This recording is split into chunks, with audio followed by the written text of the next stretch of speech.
안녕하세요. 실전, 회생 또는 파산의 모든 것 앵그리버시입니다. 지난 시간에 이어서 개인 회생이 무엇인가에 대해서 좀 더 심도 있게 말씀을 드려보려고 합니다. 먼저 개인 회생이라는 것은요,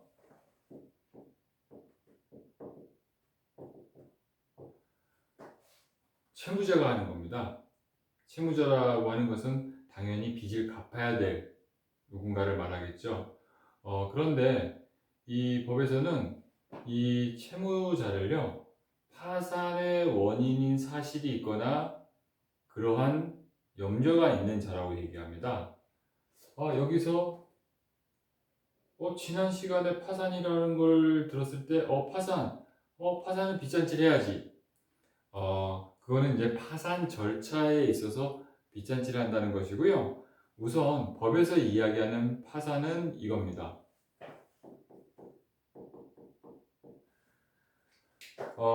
회생 또는 파산에 대해서 관심이 조금이라도 있으신 분, 내지는 회생을 해야 되나 파산을 해야 되나, 내지는 아니면 주위에서 누가 뭐 파산을 했다던데 이런 이야기를 들으실 때, 요즘에는 파산이라는 이야기가 굉장히 많이 나오죠. 매스컴에서도 미국이 이 국가 채무 합의를 하지 못하면 뭐 파산을 한다 이런 얘기가 나오는데, 법에서는 파산을 뭐라고 얘기하냐면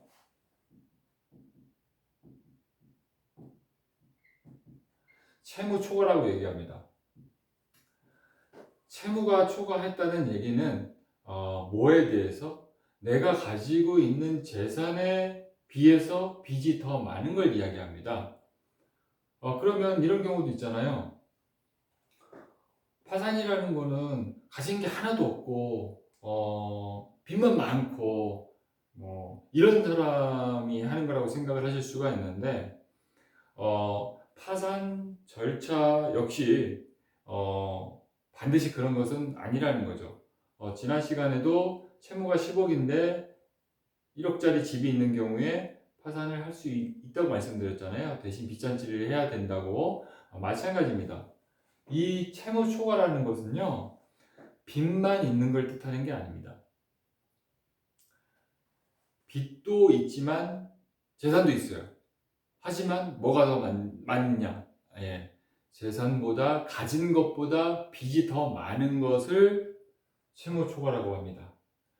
의외로 정말 많은 분들이 이 채무 초과라는 이야기, 채무 초과라는 뜻, 그리고 이제 이 파산의 원인이 채무 초과라는 것을 사실 이해를 못하고 계세요. 그래서 아니 재산이 있는데 어떻게 파산을 하나요? 이렇게 말하시는 분들은 이 채무 초과의 뜻을 사실 잘 모르셔서 그렇습니다. 채무 초과란 내가 재산이 100억이 있어도 빚이 105억이면 채무 초과가 되는 거예요. 그래서 좀 극단적으로 말씀드리면 내가 가진 재산보다 단 10원, 100원, 1원이라도 빚이 많다면 엄격하게 말씀드리면 채무 초과가 됩니다. 그래서 파산의 원인인 사실을 이야기하는 것은 채무 초과다. 그런데 누누이 말씀드리지만 여러분들은 이런 구체적인 법률 용어를 아시는 것보다도요, 이 이 말의 뜻, 그것을 정확하게 이해하시는 게 중요합니다. 그래서 개인 회생이라는 것은 파산의 원인인 사실이 있어야 되는데, 이 파산이라고 하는 것은 채무 초과를 뜻한다는 것. 그래서 개인 회생을 하려는 분들은 일단 어떻게 해야 된다? 예, 채무 초과가 돼야 됩니다. 그러면 빚이 3억이 있는데 재산이 5억이면 어떻게 해요? 그런 경우는 채무 초과가 아니죠. 10억짜리 아파트가 있는데 담보대출이 8억이에요. 그러면은요, 그것만 놓고 봐서는 채무 초과라고 할 수가 없습니다. 근데 예를 들어서 10억짜리 아파트가 있는데 8억의 담보대출이 있어요. 그러면 재산이 2억이 더 많죠. 그런데 만약에 신용채무로 4억이 있다면 신용채무 4억과 담보채무 8억, 하지만 재산은 10억, 빚이 더 많게 되죠. 채무 초과가 되죠. 예. 이런 경우에는 파산의 원인인 사실이 있는 걸로 보는 것입니다. 실례로 이렇게 담보대출이 있는 경우, 그리고 담보대출과 신용대출이 섞여 있는 경우, 그리고 자산을 소유한 경우는 좀 더 이 채무 초과를 계산하는 게 조금 어려우실 수 있어요. 하지만 중요한 것은 채무 초과라는 사실이 존재해야 개인위생이나 파산면책을 할 수 있다는 거고요. 그렇다면은 이 채무가 뭔지에 대해서 간단하게 또 짚고 넘어가야 됩니다.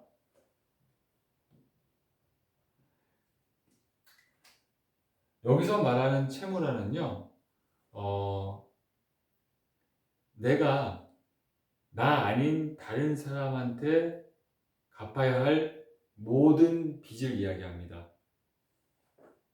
따라서 친구한테 지난번 만났을 때 술자리에서 빌린 돈, 은행에서 빌린 돈, 내가 갚아야 할 신용카드 값, 휴대폰 요금, 세금, 또는 사장님들도 계시잖아요.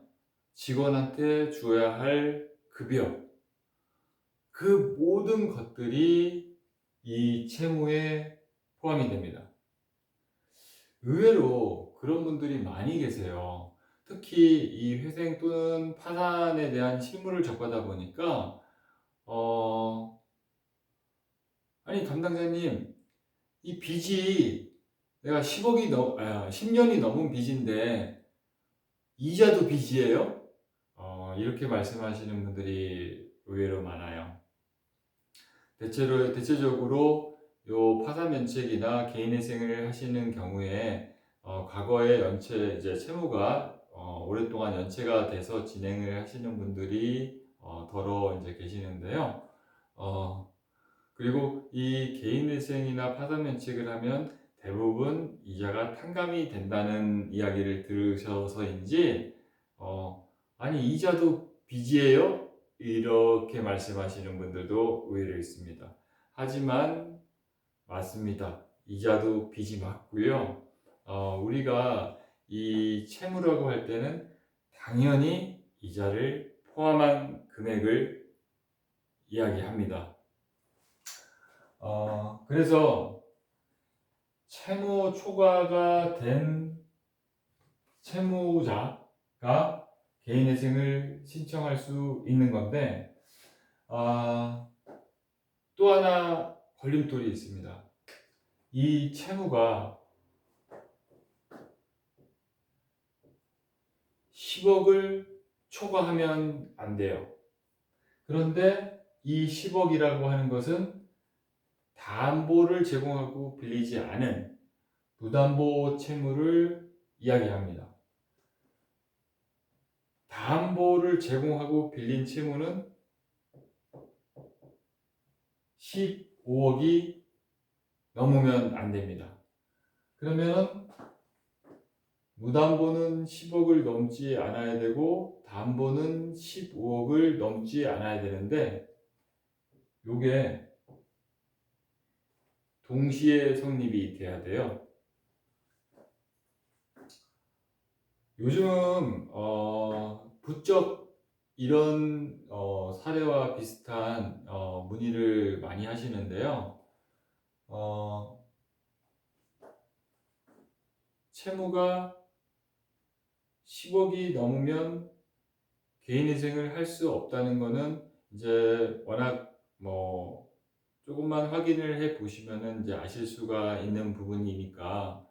그런데 이 무담보 채무를 산정하는 게 아까 전에 말씀드린 것과 연관해서 말씀드리면 조금 복잡하실 수 있어요. 어려우실 수 있습니다. 왜냐하면 요 개인회생에 있어서 무담보 채무 금액과 담보보 채무 금액을 산정하는 건 흔히 여러분들이 아시는 부동산 등기부 등본이라고 하죠. 요즘엔 등기사항 증명서, 등기사항 뭐 전부 증명서 이렇게 얘기를 하는데요. 거기에 나와 있는 그 을구에 있는 채권 최고액이나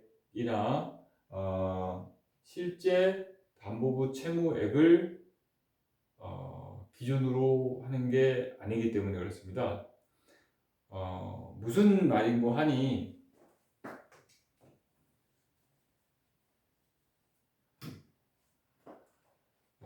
요즘 부동산 때문에 속상하신 분들이 많이 계실 텐데요.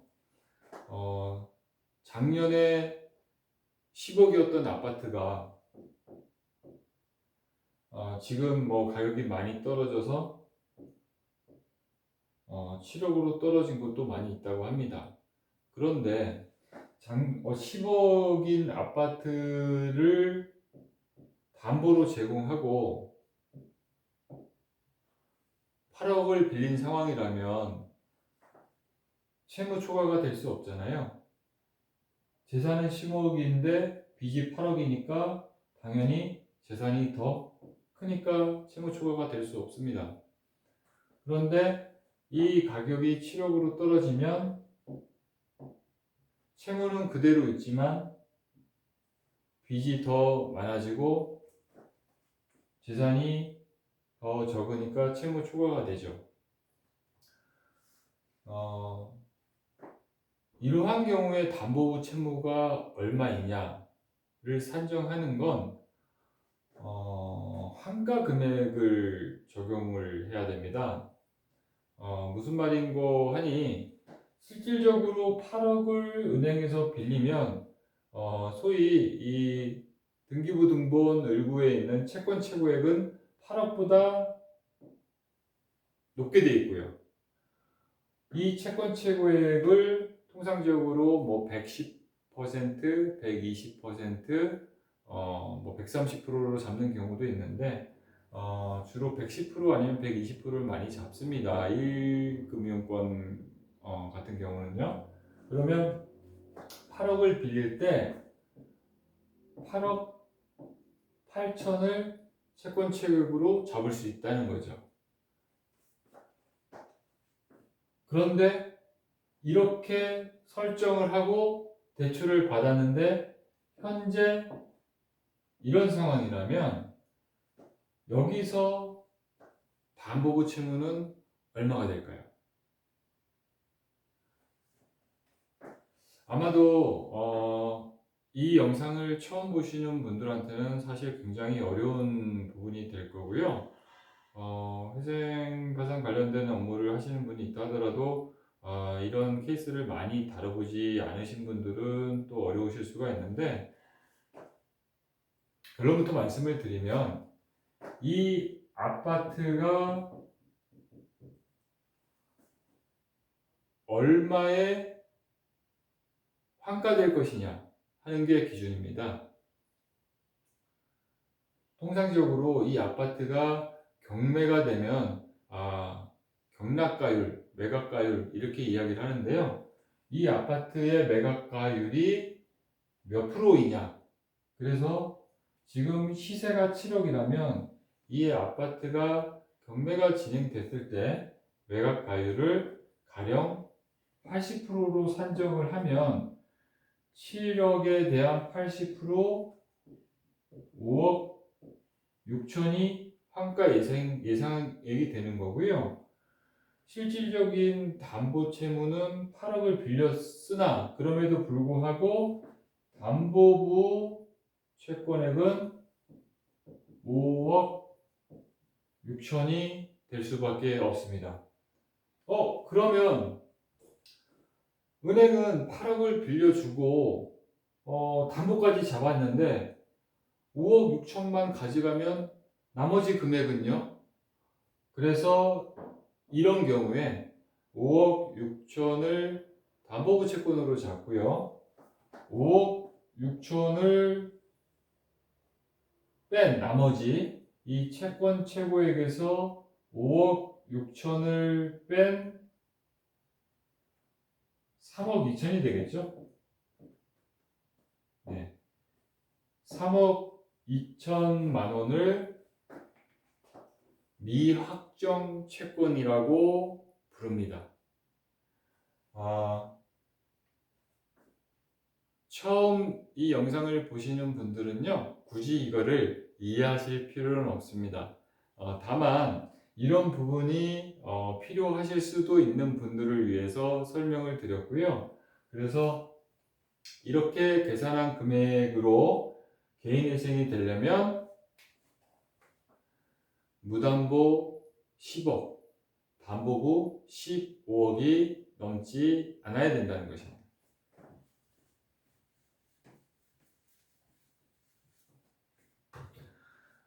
그래서 이 개인회생을 하는 데 있어서 또 하나의 난관이었던 무담보 10억이 넘지 않아야 됨과 동시에 담보부 15억이 초과되지 않으면 개인회생을 진행하실 수가 있는 거예요. 아마도 대체적으로 이런 조건에 해당되시는 분들은 사실 그렇게 많지 않은데 요즘에 특히 이 금액에 대한 부분으로 문의를 주시는 분들이 많아지고 계시고요. 더군다나 이 10억과 15억을 갖다가 산정하는 기준에 대해서 혼동하시는 분들이 많이 계셔서 실물을 기준으로 해서 설명을 드렸습니다.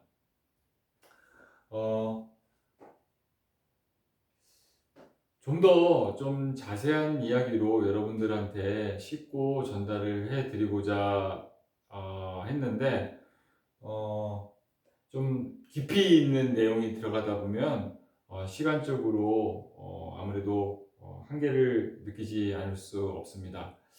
그래서 이번 시간은 일단 개인회생이라는 것은 채무초과, 파산의 원인인 사실이 있어야 하고요. 그 파산의 원인인 사실은 재산보다 빚이 더 많은 것을 뜻하고, 그 빚이 많아도 너무 많으면 안 되는 겁니다. 개인회생은 빚이 많아도 적당히 많아야 되는데, 현재 기준으로는 무담보 채무가 10억을 넘지 않아야 되고 담보부가 15억을 넘지 않아야 되는데, 이 무담보와 담보를 산정하는 데 있어서 이 담보부로 빌린 채무 금액을 산정하는 방식이 어떻다 하는 것에 대해서 실무적인 부분을 설명을 드렸습니다. 그럼 이번 시간은 여기까지 말씀을 드리도록 하고요.